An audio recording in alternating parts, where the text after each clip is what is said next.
एक छोटे से गांव शिवपुर में मोहन नाम का एक गरीब किसान अपनी पत्नी गौरी के साथ एक छोटी सी टूटी फूटी झोपड़ी में रहता था।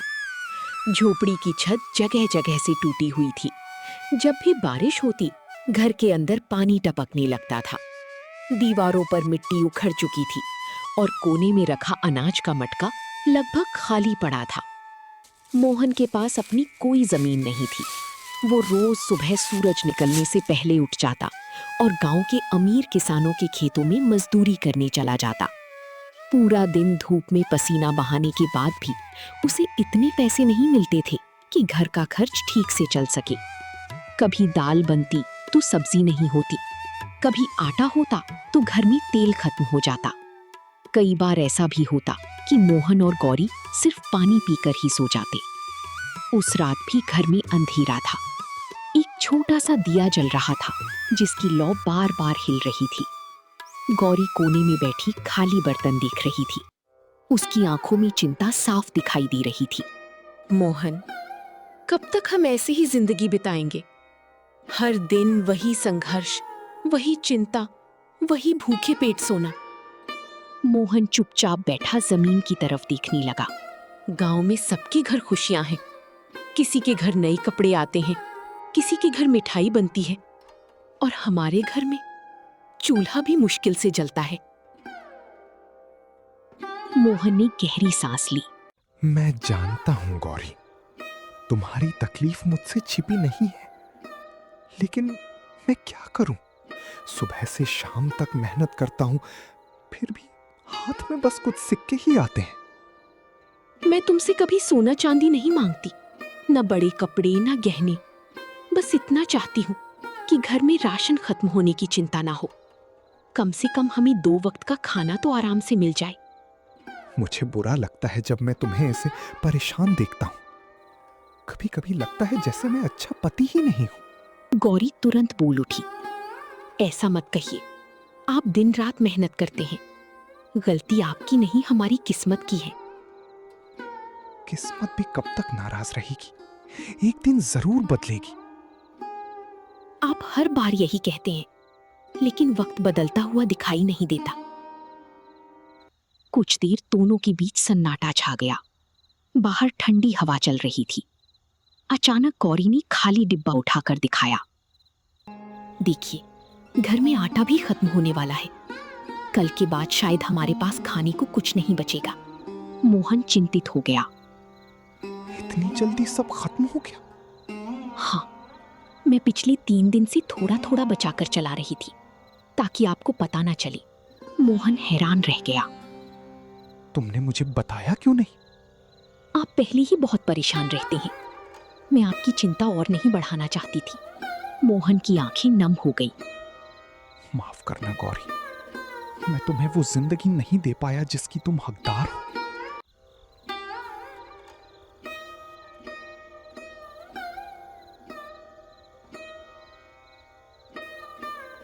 मुझे अमीरी नहीं चाहिए मोहन, मुझे बस आपका साथ चाहिए। लेकिन हमें कुछ बदलना होगा। ऐसे कब तक चलेगा? मोहन अचानक गंभीर हो गया। उसने उठकर दरवाजे के बाहर देखा। रात का अंधेरा फैला हुआ था। तुम ठीक कहती हो। अब वक्त आ गया है कि मैं कुछ नया करूं। मतलब? कल सुबह मैं गांव में नया काम ढूंढूंगा। अब सिर्फ मजदूरी से काम नहीं चलेगा। भगवान करे आपको कोई अच्छा काम मिल जाए। इस बार मैं खाली हाथ वापस नहीं लौटूंगा। मैं आपके लिए प्रार्थना करूंगी। मोहन ने आसमान की तरफ देखा, मानो वो भगवान से अपनी तकदीर बदलने की गुहार लगा रहा हो। उसे बिल्कुल अंदाजा नहीं था कि अगला दिन उसकी जिंदगी हमेशा के लिए बदलने वाला है। अगली सुबह सूरज निकलने से पहले ही मोहन उठ गया। रात भर वो ठीक से सो भी नहीं पाया था। उसके मन में बस एक ही बात घूम रही थी, आज उसे कोई नया काम ढूंढना ही होगा। मोहन ने जल्दी से मुंह धोया, पुराना सा कुर्ता पहना और बाहर जाने लगा। गौरी ने उसे दरवाजे तक रोका। इतनी सुबह ही निकल रहे हैं? हाँ गौरी, आज मैं पूरा गांव छान मारूंगा। जब तक कोई अच्छा काम नहीं मिलेगा घर वापस नहीं आऊंगा। गौरी ने चिंतित होकर पूछा। लेकिन आपने कुछ मोहन सबसे पहले गांव के बड़े किसान हरीराम की खेत पर पहुंचा। हरीराम मजदूरों को काम पर लगा रहा था। मोहन उम्मीद लेकर उसके पास गया। राम राम मालिक। अरे मोहन, इतनी सुबह यहाँ कैसे? मालिक, अगर कोई काम हो तो बता दीजिए, मैं मेहनत से पीछे नहीं हटूंगा। हरीराम ने थोड़ी देर सोचा। काम तो है, लेकिन मैंने पहले ही मजदूर रख लिए हैं।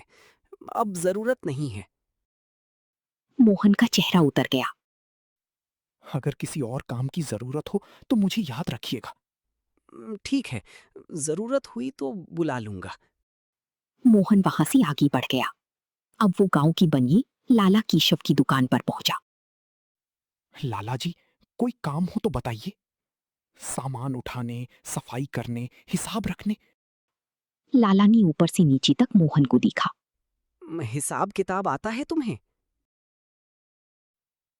थोड़ा बहुत आता है। मुझे पढ़ा लिखा आदमी चाहिए। तुमसे काम नहीं होगा। मोहन निराश होकर बोला। ठीक है लाला जी। दोपहर होती होती तेज धूप निकल आई। मोहन की माथे से पसीना बह रहा था। उसकी पैर दर्द करने लगी थी, लेकिन वो रुका नहीं। वो गांव की बढ़ई, लोहार, डेयरी मालिक सबके पास गया। हर जगह से उसे एक ही जवाब मिला। अभी काम नहीं है, बाद में आना। हमें किसी की जरूरत नहीं।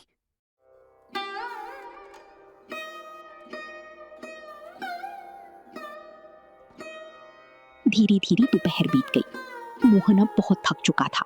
वो एक पेड़ के नीचे बैठ गया। उसने अपनी जेब टटोली। अंदर सिर्फ कुछ सिक्की थी, इतनी कम कि उनसे एक वक्त का खाना भी मुश्किल से आता। मोहन ने आसमान की तरफ देखा। हे भगवान, क्या इतनी मेहनत के बाद भी मेरे हिस्से में बस संघर्ष ही लिखा है? क्या मैं कभी अपनी पत्नी को अच्छी जिंदगी नहीं दे पाऊंगा? उसकी आंखों में निराशा साफ दिख रही थी। कुछ देर बाद वो फिर उठ खड़ा हुआ। नहीं, हार मानने से कुछ नहीं होगा। एक आखिरी कोशिश और। शाम ढलने लगी थी। गांव की गलियों में लोग अपने अपने घर लौट रही थी। तभी अचानक मोहन की नजर एक बड़ी सी चमकदार इमारत पर पड़ी। उस इमारत के बाहर रंग बिरंगी लाइटें लगी थी। बड़ी अक्षरों में लिखा था, गांव का सबसे मशहूर होटल। अंदर से खाने की इतनी शानदार खुशबू आ रही थी कि मोहन का पेट जोर जोर से आवाज करने लगा। मोहन दरवाजे के बाहर खड़ा होकर अंदर देखने लगा। लोग स्वादिष्ट खाना खा रहे थे। किसी की प्लेट में पनीर था, किसी के सामने मिठाई रखी थी, कहीं गर्मा गर्म रोटियां बन रही थी। मोहन ने अनजाने में अपनी सूखी होठों पर जीभ फेरी। सुबह से कुछ नहीं खाया, पेट में जैसी आग लग रही है। उसने जीभ में पड़ी सिक्की फिर देखी। शायद इतने पैसों में थोड़ा खाना मिल जाए। थोड़ा खा लेता हूँ, बाद में पैसे का इंतजाम कर दूंगा। लेकिन अगले ही पल वो रुक गया। नहीं, बिना पूरे पैसे के अंदर जाना ठीक। तभी फिर खाने की खुशबू उसके पास आई। उसका पेट फिर जोर से गुड़गुड़ाया। अगर आज भी भूखा रहा तो शायद चलना भी मुश्किल हो जाएगा। बस थोड़ा सा खा लेता हूँ, भगवान कोई रास्ता जरूर निकालेंगे। मोहन ने हिम्मत जुटाई। उसने गहरी सांस ली और धीरे धीरे होटल के अंदर कदम रख दिया। मोहन को बिल्कुल अंदाजा नहीं था कि उसका ये फैसला उसकी जिंदगी का सबसे बड़ा मोड़ बनने वाला है। मोहन धीरे धीरे कदम बढ़ाते हुए होटल के अंदर गया। होटल अंदर से किसी महल से कम नहीं लग रहा था। चारों तरफ चमकती लाइटें थी। दीवारों पर बड़ी बड़ी तस्वीरें लगी थी। टेबल पर सफेद कपड़े बिछे हुए थे। मोहन ने अपनी फटी पुरानी कपड़ों की तरफ देखा और थोड़ा झिझक गया। उसे लग रहा था कि यहाँ मौजूद सभी लोग उसे ही देख रहे हैं, लेकिन भूख इतनी ज्यादा थी कि वो वापस नहीं जा सका। वो एक खाली मेज पर जाकर बैठ गया। तभी एक नौकर उसके पास आया। क्या चाहिए? भैया, एक प्लेट दाल दे दीजिए, 4 रोटी और थोड़ा चावल भी ले आइए। नौकर ने उसे ऊपर से नीचे तक देखा। बस इतना ही? हाँ भैया, आज बहुत भूख लगी है। कुछ देर बाद गर्मा गर्म खाना मोहन के सामने रख दिया गया। दाल से खुशबू आ रही थी। रोटियों पर घी लगा हुआ था। चावल भी बिल्कुल ताजा थे। मोहन ने कई दिनों बाद इतना अच्छा खाना देखा था। कितने दिनों बाद अच्छा खाना नसीब हुआ है। लगता है भगवान ने आज मेरी सुन ली। उसकी आंखों में चमक आ गई। उसने जल्दी जल्दी खाना शुरू कर दिया। हर निवाला खाते हुए उसके चेहरे पर सुकून दिखाई दे रहा था। वाह, कितना स्वादिष्ट खाना है। कुछ ही देर में उसकी प्लेट पूरी तरह खाली हो गई। मोहन ने संतोष की सांस ली। अब थोड़ा अच्छा लग रहा है। वो उठकर काउंटर पर पहुंचा। भैया, कितने पैसे हुए? काउंटर पर बैठा नौकर मुस्कुराया। कुल 850 रुपए हैं। मोहन के चेहरे का रंग उड़ गया। क्या कहा आपने? कुल 850 रुपए हैं। लेकिन मैंने तो सिर्फ दाल, रोटी और चावल खाया है। इतने पैसे कैसे हो सकते हैं? लगता है पहली बार आए हो यहाँ। ये कोई सड़क किनारे का ढाबा नहीं है, ये शाही स्वाद भवन है। मोहन घबरा गया। उसने अपनी जेब टटोली। अंदर सिर्फ कुछ सिक्के थे। भैया, मेरे पास अभी इतने पैसे नहीं हैं। मुझे नहीं पता था कि यहाँ खाना इतना महंगा है। मैं मजदूर आदमी हूँ। कुछ दिन की मोहलत दे दीजिए, मैं आपके पैसे जरूर चुका दूंगा। तभी पीछे से भारी आवाज आई। यहाँ क्या तमाशा लगा रखा है? मोहन ने पीछे मुड़कर देखा। एक मोटा आदमी महंगे कपड़ों में खड़ा था। उसकी उंगलियों में सोने की अंगूठियां चमक रही थीं। वही था होटल मालिक धनराज। मालिक, इस आदमी ने खाना तो खा लिया, लेकिन अब पैसे नहीं दे रहा। धनराज ने गुस्से से मोहन को देखा। क्यों रे? जेब में पैसे नहीं थे तो अंदर आया ही क्यों? मुझे माफ कर दीजिए मालिक, मैं सुबह से भूखा था। मुझे लगा साधारण होटल होगा, इतना महंगा होगा ये नहीं पता था। मेरे होटल का खाना खाया है? ये कोई साधारण ढाबा नहीं है। यहां गांव के बड़े बड़े लोग खाना खाते हैं। मैं आपकी पूरी रकम लौटा दूंगा, बस थोड़ा समय दे दीजिए। समय? क्या मैं कोई दान संस्था चलाता हूं? यहां उधार नहीं चलता। मैं हाथ जोड़ता हूं मालिक, मेरी मजबूरी समझिए। मोहन सच में हाथ जोड़कर खड़ा हो गया, लेकिन धनराज का दिल नहीं पिघला। तुम जैसे गरीब लोग बस मुफ्त खाने के लिए बहाने बनाते हैं। तुम लोगों की यही आदत है। ये सुनकर मोहन को बहुत बुरा लगा। नहीं मालिक, मैं भीख नहीं मांग रहा, बस थोड़ा समय मांग रहा हूं। बहुत हो गया, इसे बाहर निकालो। धनराज के दो नौकर तुरंत आगे आए। उन्होंने मोहन का हाथ पकड़ लिया। नहीं, ऐसा मत कीजिए, मैं खुद चला जाता हूं। लेकिन किसी ने उसकी बात नहीं सुनी। एक नौकर ने उसे जोर से धक्का दिया। मोहन लड़खड़ाकर जमीन पर गिर पड़ा। होटल में बैठी लोग तमाशा देखने लगी। कुछ लोग हंसने लगी। दोबारा यहाँ दिखाई मत देना, वरना और बुरा हाल करेंगे। मोहन होटल की बाहर सड़क पर गिर पड़ा। उसकी कपड़े धूल से भर गए। लोग उसके पास से गुजरते रहे, लेकिन किसी ने उसे उठाने की कोशिश नहीं की। मोहन धीरे धीरे उठा। उसकी आंखों में आंसू भर आए। गरीब होना क्या इतना बड़ा अपराध है? क्या गरीब इंसान को सम्मान से जीने का हक नहीं? उसने होटल की तरफ देखा। अंदर लोग आराम से खाना खा रहे थे और बाहर वो अपमानित खड़ा था। मोहन ने अपनी मुट्ठी भींच ली। आज जो हुआ है, मैं इसे कभी नहीं भूलूंगा। एक दिन जरूर आएगा जब यही लोग मुझे सम्मान देंगे। अपमान और दर्द से भरा मोहन धीरे धीरे अपने घर की ओर चल पड़ा। उसे नहीं पता था कि यही घटना उसकी जिंदगी पूरी तरह बदलने वाली है। रात काफी हो चुकी थी। गांव की गलियां लगभग सुनसान हो गई थीं। चारों तरफ सन्नाटा पसरा हुआ था। मोहन धीरे धीरे लड़खड़ाते कदमों से अपने घर की तरफ बढ़ रहा था। उसके कपड़े जगह जगह से फट चुकी थी। चेहरे पर धूल लगी हुई थी। हाथों और कोहनी पर हल्की चोट के निशान थे। उसकी आंखें लाल थीं, थकान से भी और अपमान के दर्द से भी। वो पूरी रास्ते चुपचाप चलता रहा। काश मैं उस होटल में गया ही ना होता। कम से कम इतनी बेइज्जती तो नहीं सहनी पड़ती। अब गौरी को क्या जवाब दूंगा? उधर घर पर गौरी दरवाजे के पास बैठी मोहन का इंतजार कर रही थी। दिया आधा जल चुका था। बार बार वो बाहर झांक कर देखती और फिर वापस बैठ जाती। आज इतनी देर क्यों हो गई? कहीं कोई काम मिल गया होगा क्या? या फिर कुछ अनहोनी तो नहीं हुई? उसका मन घबराने लगा। तभी दूर से किसी की कदमों की आहट सुनाई दी। गौरी जल्दी से बाहर आई। जैसे ही उसने मोहन को देखा वो घबरा गई। अरे, ये क्या हालत बना रखी है आपने? आपके कपड़े कैसे फट गए? ये चोट कैसे लगी? गौरी दौड़कर मोहन के पास आई। बताइए, हुआ क्या है? मोहन चुप रहा। उसने नजरें नीची कर ली। कुछ बोलते क्यों नहीं? मुझे डर लग रहा है। मोहन की आंखों में आंसू आ गए। धनराज ने। गौरी समझ नहीं पाई। क्या मतलब? उस धनराज ने क्या किया? मोहन धीरे धीरे अंदर आकर बैठ गया। उसने सारी कहानी बतानी शुरू की।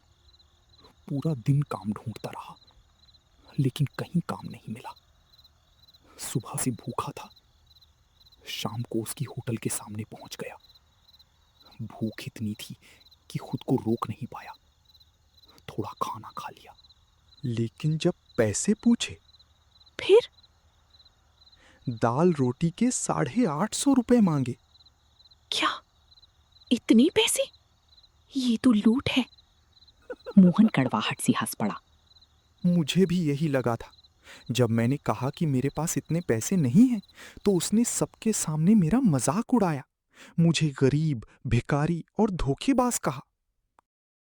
गौरी का चेहरा गुस्से से भर गया। उसकी इतनी हिम्मत? आपने कुछ कहा नहीं? कहता भी तो क्या, मैं हाथ जोड़कर मोहलत मांगता रहा, लेकिन उसने एक नहीं सुनी। अपने नौकरों से धक्का देकर बाहर निकलवा दिया।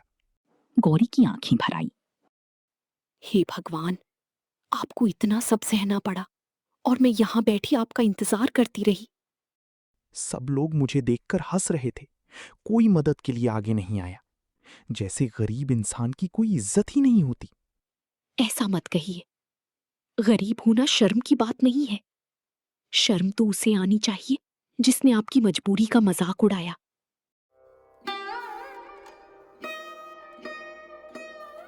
मोहन की आवाज भारी हो गई। आज पहली बार मुझे अपनी गरीबी पर गुस्सा आया है। मैं मेहनत करता हूँ, ईमानदारी से जीता हूँ, फिर भी सम्मान नहीं मिलता। दुनिया पैसे वालों को सलाम करती है मोहन, लेकिन इसका मतलब ये नहीं कि सच्चाई हार जाती है। उस आदमी को अपनी दौलत का बहुत घमंड है। उसे लगता है गरीबों की कोई कीमत नहीं। लेकिन एक दिन मैं उसे जरूर जवाब दूंगा। आप क्या करने वाले हैं? अभी नहीं जानता, लेकिन इतना तय है, आज जो अपमान हुआ है उसे मैं भूलूंगा नहीं। कुछ देर तक दोनों चुप बैठी रही। फिर गौरी अंदर गई और एक कटोरी में पानी और कपड़ा लेकर आई। वो मोहन की चोट साफ करने लगी। आप पहले आराम कीजिए, सुबह सब ठीक लगेगा। तुम हमेशा मुझे हिम्मत देती हो। क्योंकि मुझे पता है आप हार मानने वालों में से नहीं हैं। भगवान ने अगर मुश्किल दी है तो रास्ता भी जरूर देंगे। काश तुम्हारी बात सच हो।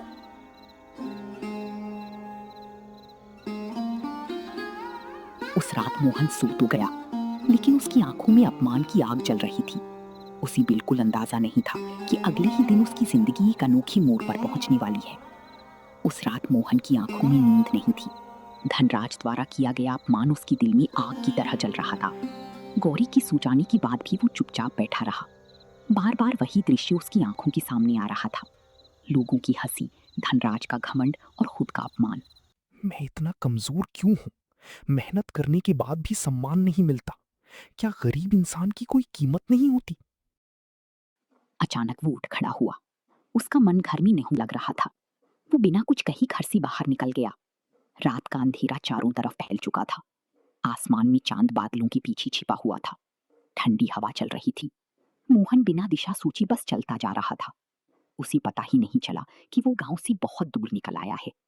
चलती चलती वो गांव की बाहर स्थित पुराने जंगल तक पहुंच गया। ये वही जंगल था जिसके बारे में गांव वाली तरह तरह की डरावनी बातें करती थी। कोई कहता वहां आत्माएं रहती हैं, कोई कहता वहां से जो गया वापस नहीं आया। लेकिन उस समय मोहन के मन में डर से ज्यादा दर्द था। अब डरूं भी तो किससे? जिंदगी ने इससे बड़ा डर क्या दिखाना बाकी रखा है? वो जंगल के अंदर एक बड़े पेड़ के नीचे जाकर बैठ गया। उसने आसमान की तरफ देखा। हे भगवान, अगर मेरी मेहनत सच्ची है तो मुझे रास्ता दिखाओ। मैं अब और अपमान सह नहीं सकता। अचानक पीछे से एक शांत लेकिन गहरी आवाज सुनाई दी। बेटा, इतनी रात को यहाँ क्या कर रहे हो? मोहन घबरा गया। वो तुरंत खड़ा हो गया और इधर उधर देखने लगा। चांदनी की हल्की रोशनी में उसने देखा सफेद दाढ़ी, केसरिया वस्त्र और हाथ में कमंडल लिए एक वृद्ध साधु उनके सामने खड़ी थी। आप कौन हैं? पहले तुम बताओ, इस सुनसान जंगल में अकेले क्यों बैठे हो? मैं अपनी बेइज्जती का दुख लेकर यहाँ आया हूँ। कैसी बेइज्जती? मोहन धीरे धीरे सारी बात बताने लगा। उसने अपनी गरीबी, पूरे दिन काम न मिलने, होटल में खाना खाने और धनराज द्वारा किए गए अपमान की पूरी कहानी सुना दी। साधु बाबा शांत भाव से सब सुनते रहे। कहानी खत्म होने के बाद कुछ देर तक सन्नाटा छाया रहा।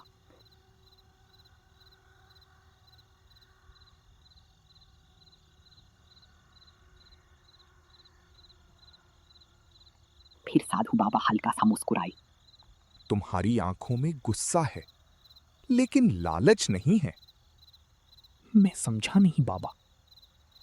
अगर तुम्हारे मन में लालच होता तो तुम अभी धनराज से बदला लेने की बात करते। लेकिन तुम अपने अपमान से ज्यादा इस बात से दुखी हो कि गरीबों को सम्मान नहीं मिलता।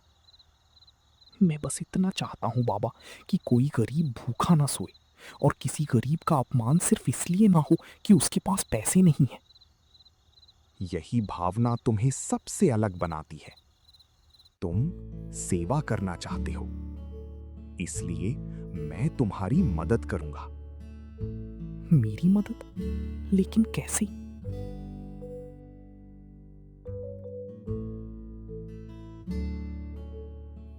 साधु बाबा ने अपनी पुरानी झोली खोली। उसमें से उन्होंने एक चमकता हुआ तांबे का पात्र निकाला। वो साधारण बर्तन जैसा दिख रहा था, लेकिन उसमें अजीब सी चमक थी। मोहन आश्चर्य से उसे देखने लगा।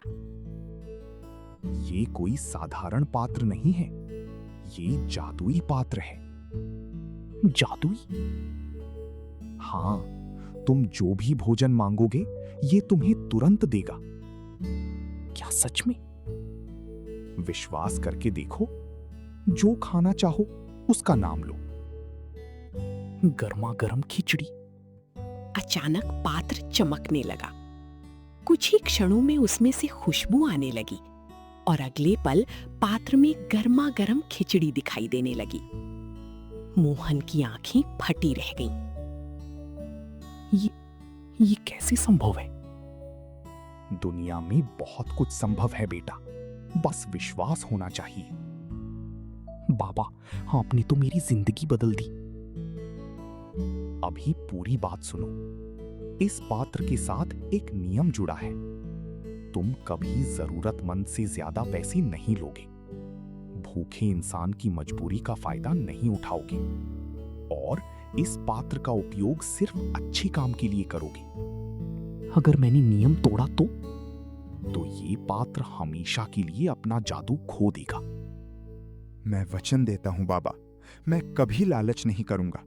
मैं इस पात्र का उपयोग लोगों की सेवा के लिए करूंगा। मुझे तुम पर विश्वास है। जाओ बेटा, तुम्हारा समय बदलने वाला है। मोहन की आंखों में पहली बार उम्मीद की चमक दिखाई दी।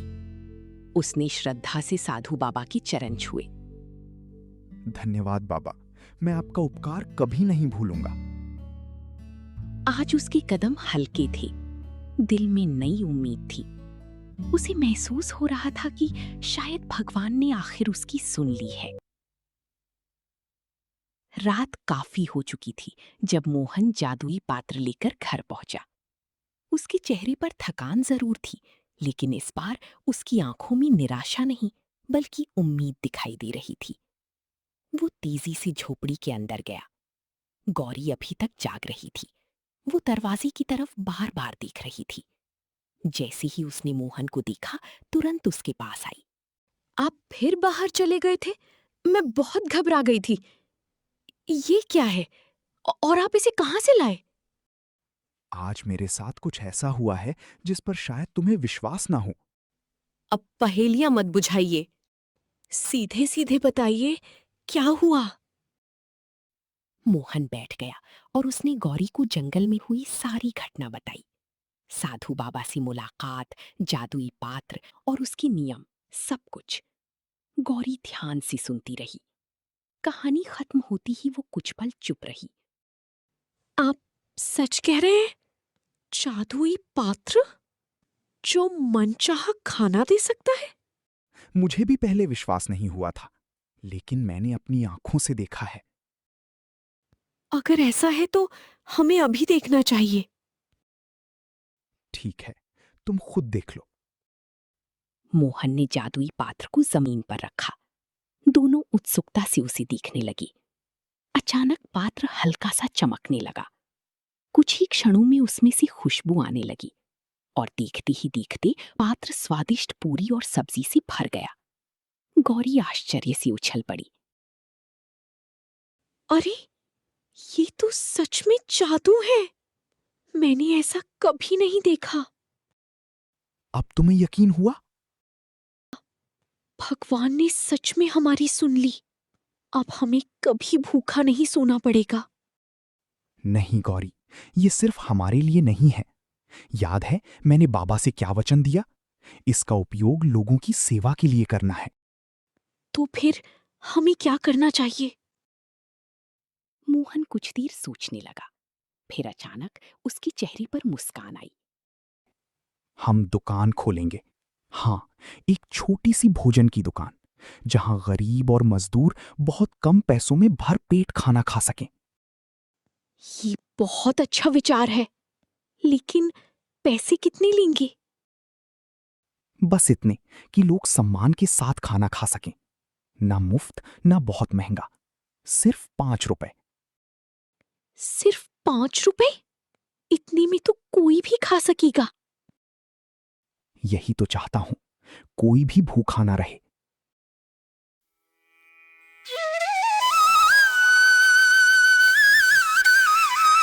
अगली सुबह दोनों जल्दी उठ गए। घर के बाहर की जगह साफ की गई। पुरानी टूटी मेज को ठीक किया गया। कुछ पुराने बर्तन साफ करके रखे गए। गौरी झाड़ू लगा रही थी। हमारी झोपड़ी अब दुकान जैसी लगने लगी है। छोटी है, लेकिन शुरुआत बड़ी है। अब बस एक बोर्ड बाकी है। मोहन ने लकड़ी का पुराना टुकड़ा उठाया। कोयले से उस पर बड़े अक्षरों में लिखा। मुझे विश्वास नहीं हो रहा। कल तक हमारे घर में खाने को कुछ नहीं था और आज हम दूसरों को खिलाने की तैयारी कर रहे हैं। शायद यही भगवान का इशारा था। अपमान ने मुझे रास्ता दिखा दिया। अब देखना, एक दिन यही दुकान पूरे गांव में मशहूर होगी। पहले पहला ग्राहक तो आने दो। दोनों दरवाजे के बाहर बैठ गए। उनके चेहरे पर हल्की घबराहट थी, लेकिन उससे ज्यादा उम्मीद थी। नई सुबह के साथ मोहन और गौरी ने अपनी जिंदगी का नया अध्याय शुरू कर दिया था। उन्हें नहीं पता था कि यही छोटी सी दुकान जल्द ही पूरी गांव की किस्मत बदलने वाली है। सुबह से मोहन और गौरी अपनी छोटी सी दुकान के बाहर बैठी थी। दुकान पूरी तरह तैयार थी। मेज पर साफ बर्तन रखे थे। बाहर लकड़ी का बोर्ड लटका हुआ था। लेकिन काफी समय बीत जाने के बाद भी कोई ग्राहक नहीं आया। सड़क पर लोग आते जाते जरूर थे, लेकिन दुकान को देखकर आगे बढ़ जाते। कुछ लोग रुककर बोर्ड पढ़ते और फिर हंसते हुए चले जाते। अरे, 5 रुपये में भरपेट भोजन?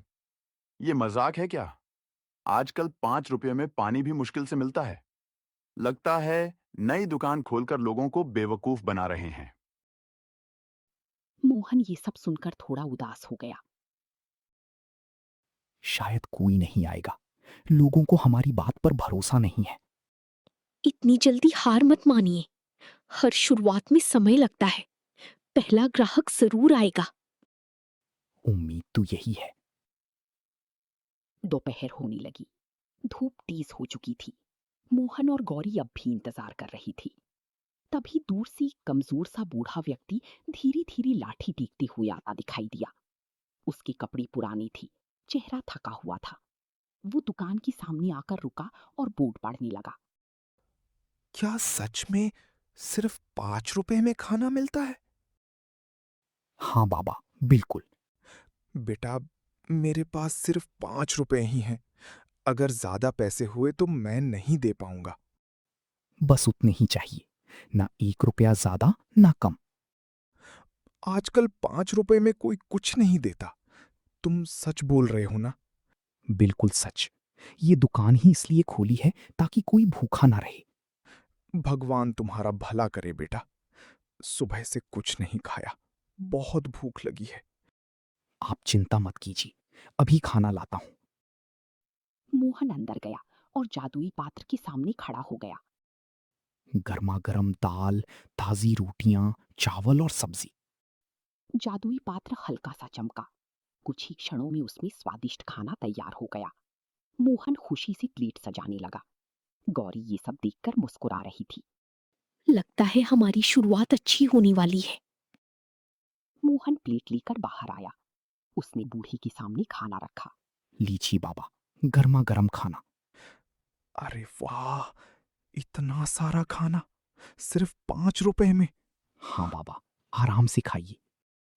बूढ़ी ने खाना शुरू किया। पहला निवाला खाते ही उसके चेहरे पर मुस्कान आ गई। वाह, बहुत स्वादिष्ट है। वो जल्दी जल्दी खाना खाने लगा। कुछ ही मिनटों में उसकी पूरी प्लेट खाली हो गई। उसने संतुष्टि से लंबी सांस ली। बेटा, कई महीनों बाद इतना स्वादिष्ट खाना खाया है, और वो भी इतने कम पैसों में। तुम बहुत अच्छा काम कर रहे हो। बस आपका आशीर्वाद चाहिए बाबा। बूढ़ी ने अपनी जेब से 5 रुपए निकाली। कांपते हाथों से मोहन को दिए। ये लो बेटा, मेरे पास यही है। धन्यवाद। मैं पूरे गांव को तुम्हारी दुकान के बारे में बताऊंगा। ऐसी दुकान हर गांव में होनी चाहिए। फिर तो आपको बार बार आना पड़ेगा बाबा। अगर ऐसा ही खाना मिलता रहा तो मैं रोज आऊंगा। मोहन ने सम्मान से पैसे लिए। बूढ़ा व्यक्ति वहां से खुशी खुशी चला गया। मोहन और गौरी एक दूसरे को देखने लगे। उनकी आंखों में खुशी साफ दिखाई दे रही थी। देखा, मैंने कहा था ना, पहला ग्राहक जरूर आएगा। हाँ, और यही हमारी नई शुरुआत है। मोहन को नहीं पता था कि यही पहला ग्राहक ही उसकी दुकान की किस्मत बदलने वाला है। पहले ग्राहक के जाने के बाद मोहन और गौरी के चेहरे पर नई उम्मीद आ गई थी। उन्हें महसूस होने लगा कि उनकी मेहनत रंग लाने लगी है। जैसा बूढ़े ग्राहक ने कहा था, उसने सच में पूरी गांव में मेहन की दुकान की चर्चा कर दी। अगली सुबह दुकान खुलते ही 2 मजदूर वहां पहुंचे। मोहन अंदर गया और जादुई पात्र से खाना निकाल कर लाया।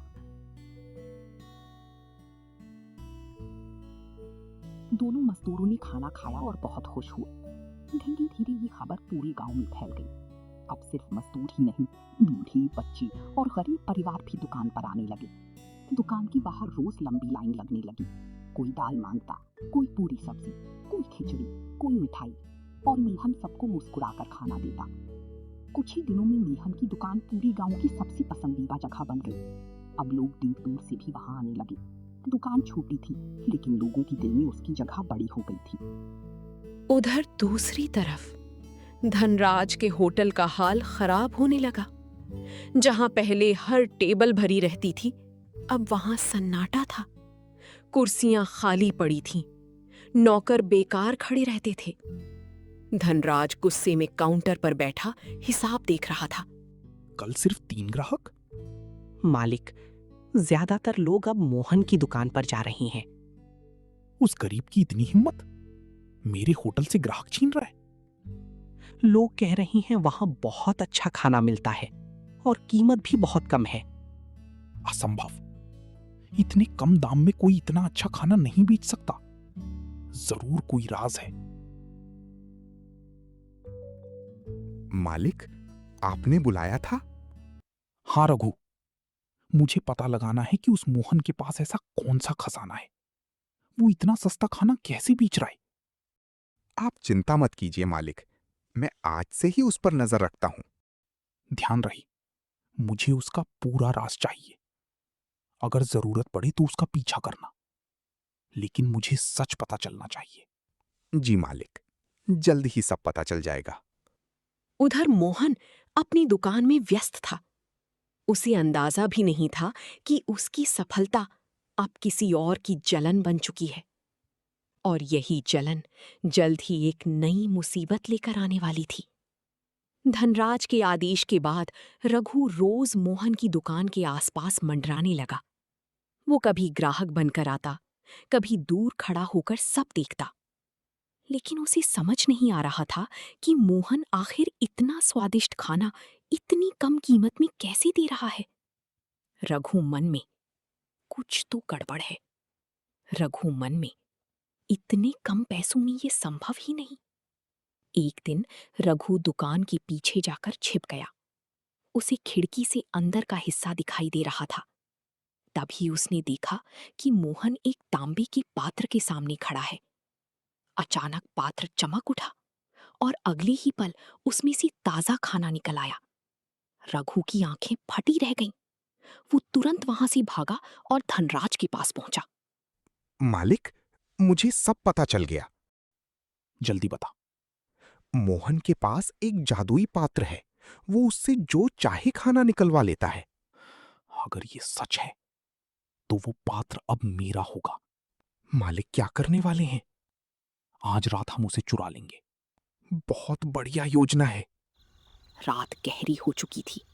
पूरा गांव सो चुका था। मोहन और गौरी भी दिन भर की थकान के बाद सो गए थे। उसी समय धनराज और रघु चुपके चुपके मोहन के घर के पास पहुंचे। दोनों धीरे से घर के अंदर घुसे। रघु ने इशारा किया।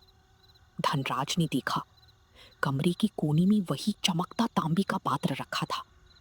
धनराज की आंखों में लालच और बढ़ गया। उसने जल्दी से पात्र उठाया। दोनों चुपचाप वहां से निकल गए। अगली सुबह धनराज अपने होटल में बहुत खुश बैठा था।